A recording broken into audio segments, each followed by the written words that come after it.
పోషకులకు, అలాగే నా అభిమానులకు, కాజల్ గారి అభిమానులకు, అలాగే పాత్రికేయులకు,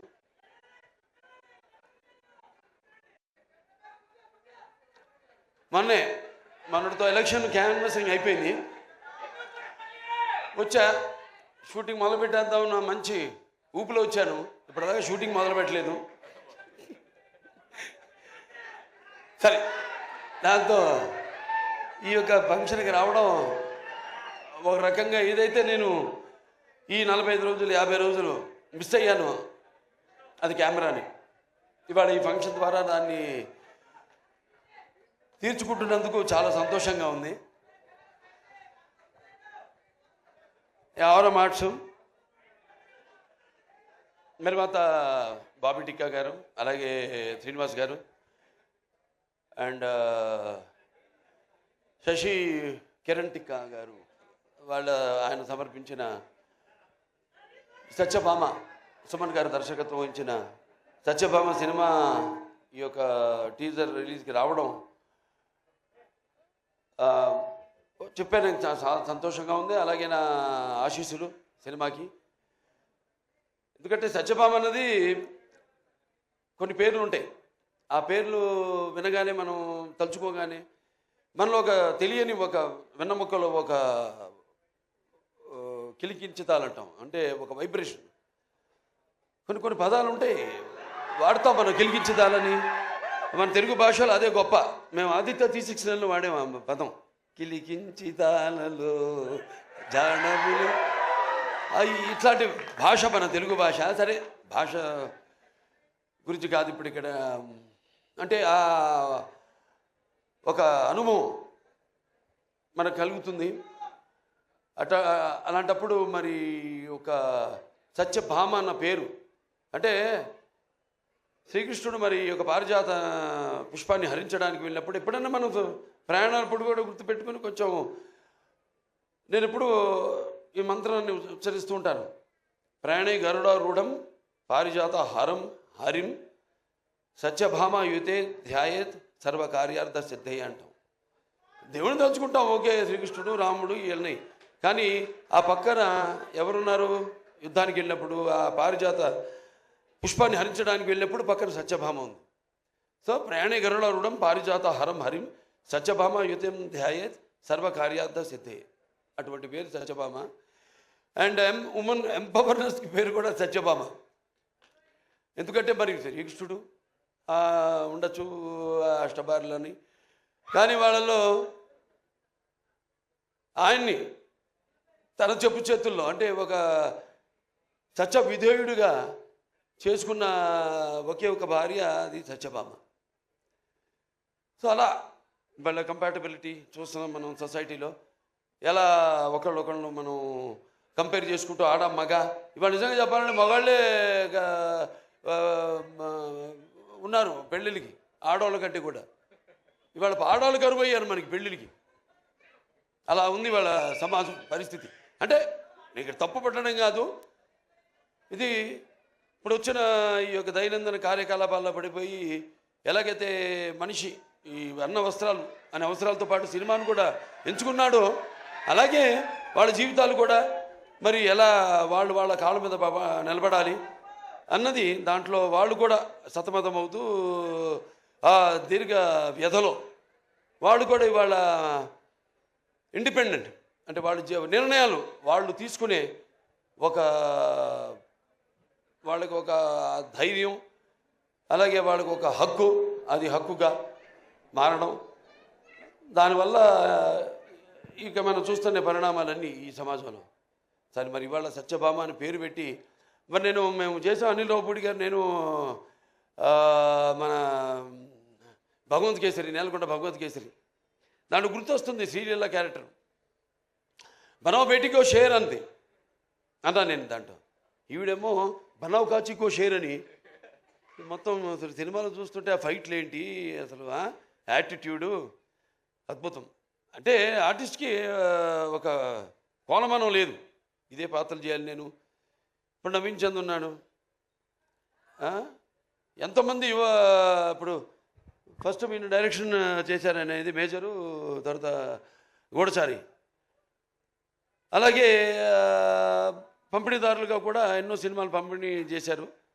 కార్తికేయ 2 చేశారు, ఇంకోటి ఏంటి ధమాకా 2, ఇవన్నీ చేశారు. వాళ్ళకి ఎంతో అనుభవం ఉంది సినిమా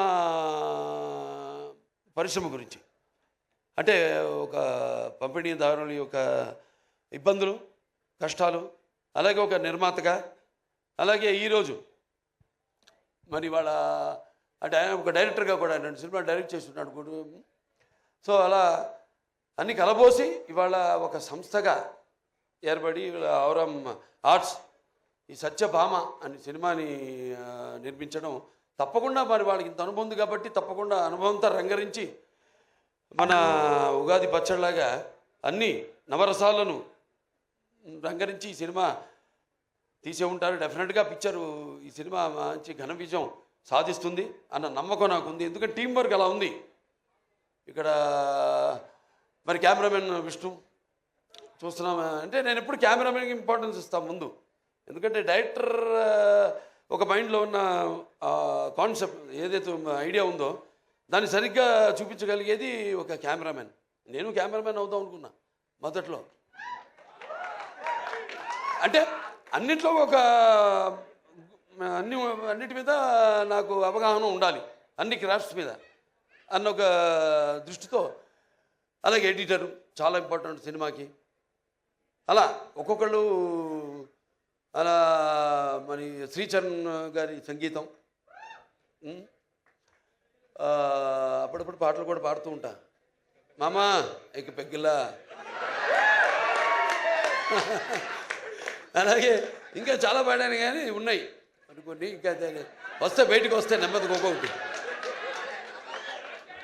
సో ఇలా అలాగే ప్రేక్షకులు ముందుగా ముఖ్యంగా ప్రేక్షకులు ఎంత అద్భుతమైన ప్రేక్షకులు ఉన్నారు ఇక్కడ. ఇవాళ మనం తెలుగు ఇండస్ట్రీ, ఇవాళ మనం భారతదేశ చలనచిత్ర రంగంలో చూసుకుంటేనే ఇవాళ మనం మొదటి స్థానంలో ఉన్నాం మనం తెలుగు చలనచిత్ర రంగం. సో ఇవాళ నారద జయంతి కూడా, నారద మహాముని, ఆయన గురించి ఎవరు మాట్లాడుకోరు కానీ ఒకటి మాత్రం చెప్పగలుగుతాను, నాసం వాహమి వైకుంఠేనా. అంటే ఈ యొక్క నాన్నగారు అన్ని పాత్రలు చేశారు, ఆయన చేయని పాత్ర లేదు. కానీ నారదుడు ఒక్కడు చేయలేదు ఆయన. ఆ నారదుడు ఒక పాత్ర చేసే అదృష్టం నాకు దక్కింది. అది శ్రీనివాస కళ్యాణం సినిమాలో నేను నారదుడిగా యాక్ట్ చేశాను. సో అదొక తృప్తి ఉంది నాకు, ఆయన చేయని పాత్రల్లో ఆ నారదుడి పాత్ర ఒకటి నేను చేయగలిగానని. సో ఇలా సినిమా బాగుంది, ట్రైలర్ చాలా బాగుంది. ఇంకా కాజల్ గారి గురించి చెప్పక్కర్లా, ఆల్వేజ్ ఫైర్ బ్రాండ్. అంటే అన్ని గుణాలు, ఆర్టిస్ట్ అంటే కేవలం అరవడము నమ్మడము లేకపోతే ఒకరిని ఏడిపించడం కాదు. ఒక పాత్రలోకి వెళ్తున్నాం మనం, ఆ పాత్రలో ఒక ఆత్మల్లోకి వెళ్తున్నాం. ఆ పాత్ర ఒక లోతులు మనకు తెలియవు. ఆ పాత్రకి వెళ్ళినప్పుడు ఆ పాత్ర వరకు అంటే ఎన్ని పాత్రలు, స్పాన్ ఆఫ్ 16 years, 16 సంవత్సరాలు, మరి ఎన్ని రకరకాల పాత్రలు చేసి మరి ఒక పాత్ర నుంచి ఇంకో పాత్రలోకి, ఇంకో పాత్ర నుంచి ఇంకో పాత్ర పరకాయ ప్రవేశం చేస్తూ మళ్ళీ ఒక కంబ్యాక్ మధ్యలో అన్నీ ఒక స్త్రీ మూర్తిత్వం. అంటే కార్యేషు దాసి కరుణేషు మంత్రి భోజేషు మాత శైనేశ్వరంబ రూపేచు లక్ష్మి క్షమయ ధరిత్రి అన్నట్టు అన్నీ చూసుకుంటూ అన్నిటికీ సమపాళ్లలో న్యాయం చేస్తూ మళ్ళీ ఒక బిడ్డను కూడా కానీ మళ్ళీ తిరిగి ఇండస్ట్రీకి రావడం. మా సినిమాకి ఒప్పుకున్నందుకు నేలకొండ భగవంత్ కేసరికి ఆవిడకి నా మనస్ఫూర్తి కృతజ్ఞతలు తెలియజేసుకుంటున్నాను. ఎందుకంటే జనరల్గా ఒక స్టాంప్ పడిపోతుంది అంటారు, అదొక నానుడి. ఒక పాత్ర చేస్తే హీరోయిన్గా చేసిన వాళ్ళు మళ్ళీ ఇంకో తల్లి పాత్రలో లేకపోతే అక్క పాత్రలో అలా చేస్తే మళ్ళీ దానికే అది పడిపోతుంది, ఆ ముద్ర పడిపోతుంది అని ఒక దాన్ని బ్రేక్ చేసిన వాళ్ళు చాలా తక్కువ మంది ఉన్నారు. చాలా వేళల్లో లెక్కపెట్టి చెప్పచ్చు ఎంతమంది ఉన్నారు. వాళ్ళల్లో ఈ కాజల్ అగర్వాల్ గారు ఒకరు. Hats off to you for all the energy. And ఇప్పుడే కాదు, నేను మొదటి నుంచి కూడా ఆవిడ సినిమాలు చూస్తూ ఉన్నాను. చేయాలని ఉండేది, మంచి ఎనర్జెటిక్ ఆర్టిస్టు, బట్ ఎటువంటి కాంబినేషన్ పడాలి ఏంటి అన్నది మరి ఆవిడ ఎందుకో మా కాంబినేషన్ అప్పుడు కుదరలేదు. తర్వాత మా ఈ యొక్క నేలకొండ భగవంత్ కేసరిలో మేము కలిసి యాక్ట్ చేయడం ఒక మంచి ఎక్స్పీరియన్స్. అంటే ఒక ఆర్టిస్టు అందరూ అంటారు ఏదో ఒక కోలమానం అని ఒక దీనికి డిసిప్లిన్ కానీ ఒక డెడికేషన్ కానీ ఏదంటే ఇప్పుడు మా పేర్లే తీసుకోవడం ఒక ఆనవాయితీ అయిపోయింది. కానీ ఎంతోమంది ఉన్నారు నటులు, కాజల్ అగర్వాల్ గారు లాంటి నటులు అయితే ఎంతోమంది చాలామంది ఉన్నారు. యథా రాజా తథా ప్రజలాగా మనం సవ్యంగా నడిస్తే మొత్తం సమాజం కూడా తిన్నగా నడుస్తుంది, సవ్యంగా ఉంటుంది. అలా మన తెలుగు ఇండస్ట్రీ రామారావు త్వరత అంటే రామారావు గారితో మొదలైంది ఆ డిసిప్లిను, ఆ డెడికేషను, ఆర్టిస్ట్కి ఒక మర్యాద అన్నది. సో దాన్ని ఇలా ముందుకు తీసుకెళ్తున్నందుకు మేమంతా ఆయన వారసులుగా చెప్పుకున్నందుకు, వారసులు అంటే కేవలం ఆయన గురించి చెప్పుకోవడం కాదు, ఆయన చేసిన సినిమాల గురించి చెప్పుకోవడం కాదు, లేకపోతే ఆయన నడిచిన దారుల గురించి చెప్పుకోవడం కాదు. మనం వాటిని అనుసరిస్తున్నామా లేదా, అనుకరించడం కాదు, అనుసరిస్తున్నామా లేదా అన్నది ముఖ్యం. సో అటువంటిది ఆయన వారసులుగా అందరం తెలుగు చలనచిత్ర రంగం ఇలా ముందుకు దూసుకుపోతున్నందుకు చెప్పాను ఇందాక, మన భారతదేశ చలనచిత్ర రంగంలోనే ఇవాళ మనం మొదటి స్థానంలో ఉన్నాం తెలుగు చలనచిత్ర పరిశ్రమ అనేది. సో ఇటువంటి ఇంకా మంచి మంచి సినిమాలు రావాలి. ఎందుకంటే ఆర్టిస్టులో ఎన్నో కోణాలు ఉంటాయి, ఎన్నో కోణాలు. ఇప్పుడు నాకు చేయాలని ఉంటాయి ఎన్నో పాత్రలు. నాన్నగారు ఎప్పుడు ఒక 20 సంవత్సరాల ముందు ఆలోచించేవారు ఆయన, ఆలోచించి సినిమాలు చేసేవారు ఆయన. అప్పుడు ఆడకపోవచ్చు ఆ సినిమాలు, కానీ ఇవాళ అవి బంగారు గుడ్లు పెట్టే బాతు, కనక వర్షం కురిపించే సినిమాలు అవన్నీ.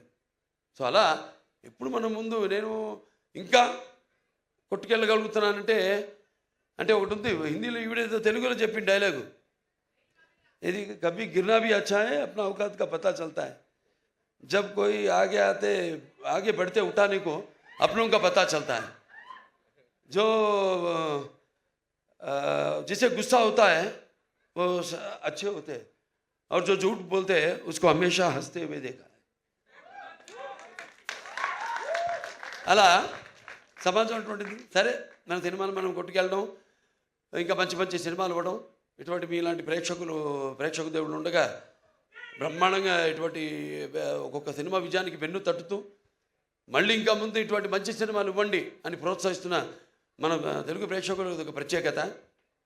ఇవాళ ఆ ప్రత్యేకత తెలుగు ప్రేక్షకులే కాదు, యావత్ భారతదేశమే తల వంచింది మన చలనచిత్ర పరిశ్రమకు, మనం ఇచ్చే సినిమాలకి, మనం ఇచ్చే సందేశాలకి. సో మరొకసారి ఈ యొక్క ఔరం మార్ట్స్ నిర్మాతలు మన బాబీ టిక్కా గారికి, అలాగే శ్రీనివాస్ గారికి, అలాగే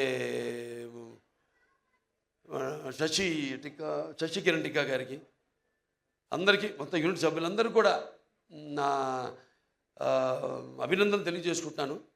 సినిమా రేపు చూస్తారు మీరు తప్పకుండా. నేను చెప్పాను అంత పంపిణీదారులుగా, నిర్మాతలుగా, ఒక దర్శకుడిగా ఆయన కానీ ఇవన్నీ కలబోసి రంగరించి ఈ సినిమాని మీకు ఇస్తున్నారు. తప్పకుండా డెఫినెట్గా బాగుంటుంది ఈ సినిమా. జూన్ 7న విడుదలవుతుంది ఈ సినిమా. చూడండి, అందరూ చూడండి తప్పకుండా. అండ్ మా కాజల్ ఉంది సినిమాలో, కాజల్ అగర్వాల్. సో ఆ డెడికేషన్ అన్నీ మొత్తం అసలు అంటే ముందు వచ్చే తరానికి ఒక ఆదర్శం. సో అందరూ కూడా తప్పకుండా భగవంత్ కేసరి సినిమాలో ఏ కాజల్ అయితే అగర్వాల్ గారిని అయితే మీరు చూశారో, ఇప్పుడు దీంట్లో మనం చూస్తున్నది టోటల్గా అసలు ఆవిడేనా అన్నట్టుగా ఉంది. సో డెఫినెట్గా ఇవన్నీ యాడ్ అయ్యి ప్లస్ అయ్యి అన్నీ అందరూ మొత్తం సాంకేతిక నిపుణులు అందరూ కూడా వాళ్ళ పనితనం కనిపిస్తుంది అక్కడ. ఒక సంగీత దర్శకుడు అయితేనేమి, ఒక సాహితీ రచయిత అయితేనేమి, లేకపోతే పాడిన వారు అయితేనేమి, వాళ్ళ గొంతును అలాగే అందరూ కెమెరామెన్ అయితేనేమి, ప్రతి ఒక్కరు వాళ్ళ పనితనం కనిపిస్తుంది. ఈ సినిమా తప్పకుండా విజయవంతం కావాలి, అవుతుంది. సో మరొకసారి నన్ను ఈ సినిమాకి ఈ ట్రైలర్ రిలీజ్కి ముఖ్య అతిథిగా నీలవపూడి గారితో పాటు కలిపి పిలిచినందుకు నా కృతజ్ఞతలు తెలియజేసుకుంటున్నాను. ముఖ్యంగా అందరికీ, నా అభిమానులకి, కాజల్ అగర్వాల్ గారి అభిమానులకి అందరికీ, పాత్రికేయులకి అందరికీ కూడా నా కృతజ్ఞతలు తెలియజేసుకుంటూ నేను సెలవు తీసుకుంటున్నాను.